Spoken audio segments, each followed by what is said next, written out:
All right, till the bottom of the hour, KRS-One is our guest. He's on a Texas tour, and coming up in a little while, he's in North Texas, going to be speaking to a group of high schoolers about how horrible the shoot-'em-up culture is that we have, not just with black youth, but Hispanic, whites. It's happening in rural areas, and he really speaks out against all the gangster rap, go out and kill each other, go out, deal drugs, all of that. And he has really turned millions of people away from that. But he's a pioneering hip-hopper, sold millions and millions of records. In August of 1987, his partner, LaRock, was murdered, and that's what got him going on a Stop the Violence movement that went nationwide in 1989. And again, so this is the good hip-hop. This is the stuff that's really uplifting, and he just does an amazing job. He's also involved with 9/11 Truth, and he's anti-war. And we're just really excited to have KRS-One on the show with us. It's great to have you, sir. Hello, how are you? Good. Tell us what you're doing in Texas right now. Well, you could tell by my voice. Last night we were in Dallas screaming at the audience to stop the violence. And it's funny because people don't seem to act until you act. And this is why we're here, to cause peace.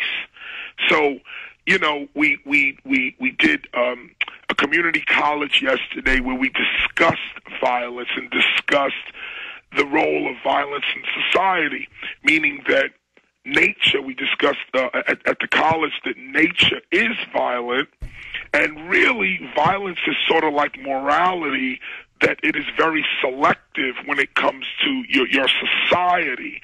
Like you have natural violence, but then we're supposed to have civilization where we rise above the natural state of humanity, really, and kind of get along with one another, if I may use a better term. Just be civilized if you can. Try to love one another. Try to respect one another. This kind of thing. But if your leaders are pushing violence, if all you see on television is this is the way you're going to solve a problem, bash the guy's head in, and even verbally to say, well, you got to get a little aggressive with your voice. Everything that points to aggression later on in life points to stress, points to anxiety, and most important, guilt. And so we were trying to tell the kids yesterday, which many of them totally understood what was going on. We said, look, Stanford University says that violence is caused in society by illiteracy. Like if you can't read, you express yourself physically. Now, I don't know if I agree with that totally, but I'm just citing the study. The United Nations points out that poverty is the cause of violence. If you don't have enough to eat, nothing on your back, nothing over your head, you're quicker to lash out at somebody. KRS, the Pentagon has done studies in the 40s, 50s, right through to today, that within 4 days of no food or water, most people start stealing. Within 10 to 15, 90+% of people start murdering for food. So that's just a fact. Wow, you just added to my lexicon of truth here. Wow, really? 4 days? Absolutely. And then over 90% will start killing after 10 to 15, depending on where they did the study. This is important for leadership because in a lot of ways our society is kept deprived so that these violent acts can continue. And people make money on violence, which was my last point, which I think resonates well with young people. Young people don't want to be slaves, simple and plain.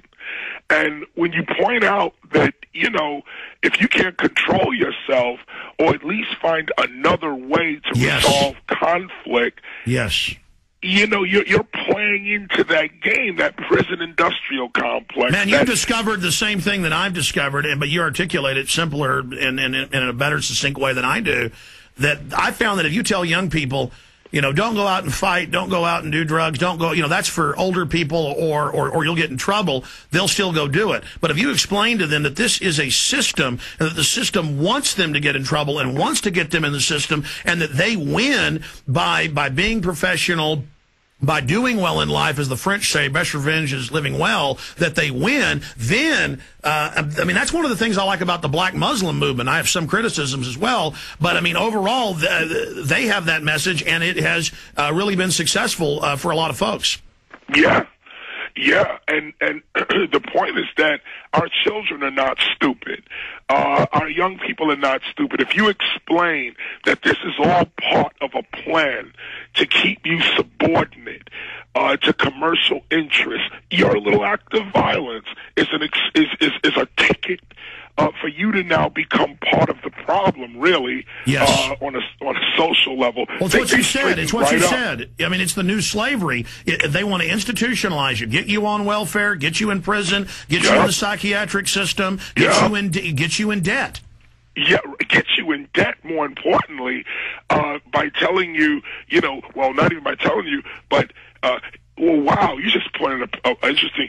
In the courts, when you are, I guess, given justice, if we may call it that, that they say you're paying your debt to society. And this is very important, paying your debt. What debt? What debt do you incur?